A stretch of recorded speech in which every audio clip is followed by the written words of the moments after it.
আসসালামু আলাইকুম, আমি ডেন্টাল টেকনোলজিস্ট কবির আহমেদ। আজকে আমাদের ভিডিওর বিষয়বস্তু হচ্ছে ডেন্টাল ফিলিং ম্যাটেরিয়ালস। ডেন্টিস্ট্রিতে আমরা বিভিন্ন রকমের ফিলিং ম্যাটেরিয়ালস ব্যবহার করতে দেখি, কোনোটা পার্মানেন্ট, সেমি পার্মানেন্ট বা টেম্পোরারি।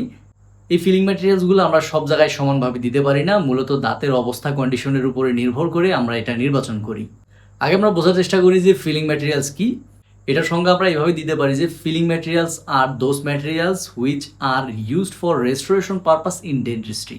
এখানে খুব ক্লিয়ারভাবে বলা আছে যে রেস্টোরেশন করার জন্য যখন আপনার দাঁত ক্ষয় হয়ে যাবে, একটা গর্ত, একটা ক্যারিজ তৈরি হবে, ওইটা রেস্টোরেশন করা হবে, ওইটা পূরণ করা হবে।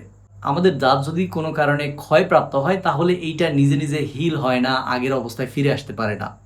নর্মালি আমরা দেখি যে বোনের ক্ষেত্রে, হাড়ের ক্ষেত্রে এইটা আবার রিকভার করে, বাট দাঁতের ক্ষেত্রে এটা হয় না। যদি আপনার দাঁত কোনো কারণে কোনো জায়গায় ক্ষয় হয়, এইটার একমাত্র সমাধান হচ্ছে dental feeling.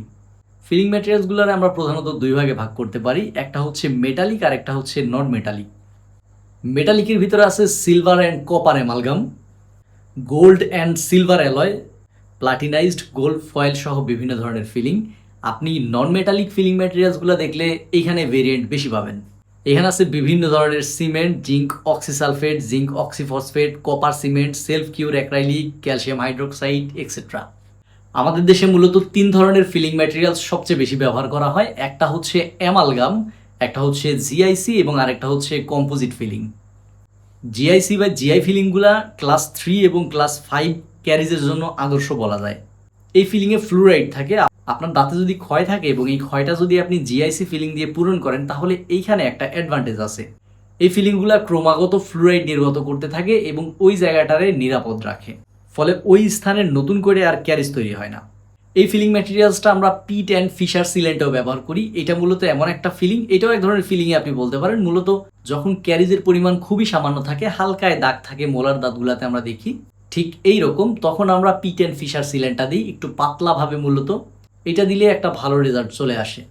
Amalgam feeling materials একটু কন্ট্রোভার্সি তৈরি করতে পারে, কিন্তু এটা এখনও ডেন্টিস্ট্রিতে ব্যবহার হয়। শুধু বাংলাদেশে ব্যবহার হয় এমন না, পশ্চিমা দেশগুলোতেও হয়, ইভেন পুরো বিশ্বেই এটা অনেক ব্যবহার হয়। কিছু দেশ, কিছু ব্যক্তি আছে, বাংলাদেশেও আপনি অনেক ডেন্টিস্টকে দেখবেন, ডেন্টাল সার্জনকে দেখবেন, তারা মূলত অ্যামালগাম ব্যবহারের পরামর্শ দেয় না। তবে এমনও বহু ডেন্টাল সার্জন বা ডেন্টাল টেকনোলজিস্ট আপনি দেখবেন যারা অ্যামালগাম করে। আচ্ছা, এই ফিলিংটার রেজাল্ট আপনি সবচেয়ে ভালো পাবেন হচ্ছে মোলার দাঁতগুলাতে। মোলার দাঁত হচ্ছে আপনার পেছনের দাঁতগুলা, লাস্টের 3টা দাঁত। মূলত এটা আমরা ফার্স্ট মোলার, সেকেন্ড মোলার এবং থার্ড মোলার নামে ডাকি। 6, 7 এবং 8 নম্বর দাঁত। এই দাঁতগুলো মূলত আমরা গ্রাইন্ডিং করি, আমরা চিবাই, শক্ত জিনিসগুলারাই আমরা এখানে পিস্টনের কাজগুলা করি। অ্যামালগাম ফিলিংয়ের একটা ভালো দিক হচ্ছে এইটা অনেক বেশি পাওয়ার নিতে পারে, মাস্টিকেটরি পাওয়ার অনেক বেশি থাকে, ফলে এই চাপের কাজগুলো খুব অনায়াসে হ্যান্ডেল করতে পারে। টাইপ 1 ক্যারিজে আপনি যদি অ্যামালগাম ফিলিং ভালোভাবে সেট করে নিতে পারেন, এইটা লম্বা সময় আপনার একটা নিশ্চিন্ত সাপোর্ট দিতে পারবে। অ্যামালগাম ফিলিং করতে গেলে একটা বিষয় খেয়াল রাখবেন যে এই ফিলিং ম্যাটেরিয়ালসটা একটু কালো বর্ণের হয়। আপনার মুখে সেট করার পরেও একটা কালচে দাগ বা মেটালিক দাগ মতো মনে হতে পারে।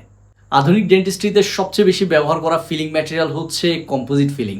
কম্পোজিট ফিলিংয়ের সবচেয়ে বড় সুবিধা হচ্ছে যে এটা কালার ম্যাচিং হয়, মানে আপনার দাঁতের কালার অনুযায়ী এই ফিলিংটা আপনার দাঁতে সেট করা সম্ভব। ফলে এই ফিলিংটা আপনার দাঁতে অ্যাপ্লাইয়ের পরে বোঝা মুশকিল হয়ে যায় যে এখানে কোনো ফিলিং ম্যাটেরিয়ালস আছে। দাঁতের কালার প্রত্যেকের এক না, আমি আপনাদের একটা কালার শেড দেখাইতে পারি। এইটা দেখলে আপনি বুঝতে পারবেন এই কালারটাও একটা ন্যাচারাল কালার, এইটাও একজন মানুষের হওয়া সম্ভব, এবং এই কালারটাও একটা ন্যাচারাল কালার যেটা মানুষের হওয়া সম্ভব।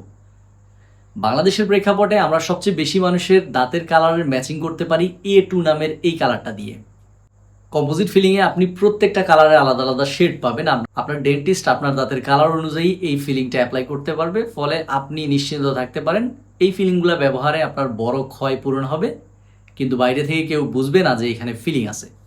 জিআইসি বা অ্যামালগাম ফিলিংয়ের ক্ষেত্রে কিছুক্ষণ অপেক্ষা করা লাগে, কিন্তু লাইট কিউর কম্পোজিটের ক্ষেত্রে এটা করা লাগে না। এই ফিলিংটা সেট করার পরে ডাক্তারের চেম্বার থেকে বেরিয়ে আপনি চাইলে খাওয়া দাওয়া করতে পারবেন, এবং কম্পোজিট ফিলিংয়ের স্থায়িত্ব বেশ ভালো হয়। জিআইসি বা অ্যামালগামের তুলনায় কম্পোজিট ফিলিং কিছুটা ব্যয়বহুল হয়, তাই এই বিষয়টা আপনি মাথায় রাখবেন। আরেকটা বিষয় হচ্ছে যে ওই ফিলিংগুলো থেকে, মানে জিআইসি বা অ্যামালগামের থেকে কম্পোজিট ফিলিং অ্যাপ্লাই করতে একটু বেশি সময় লাগে। এক্সাম্পল হিসাবে যদি আমি বলি যে আপনার একটা জিআইসি ফিলিং অ্যাপ্লাই করতে যদি 20 মিনিট সময় লাগে, কম্পোজিট ফিলিংয়ের ক্ষেত্রে এটা 30 বা 40 মিনিট লাগতে পারে। আশা করি ডেন্টাল ফিলিং ম্যাটেরিয়ালস এবং এগুলোর ব্যবহার সম্পর্কে একটা ধারণা আপনি পেয়েছেন। আমি ডেন্টাল টেকনোলজিস্ট কবির আহমেদ আপনাদের সাথেই ছিলাম। আমাদের দেখা হবে অন্য কোনো ভিডিওতে। আসসালামু আলাইকুম।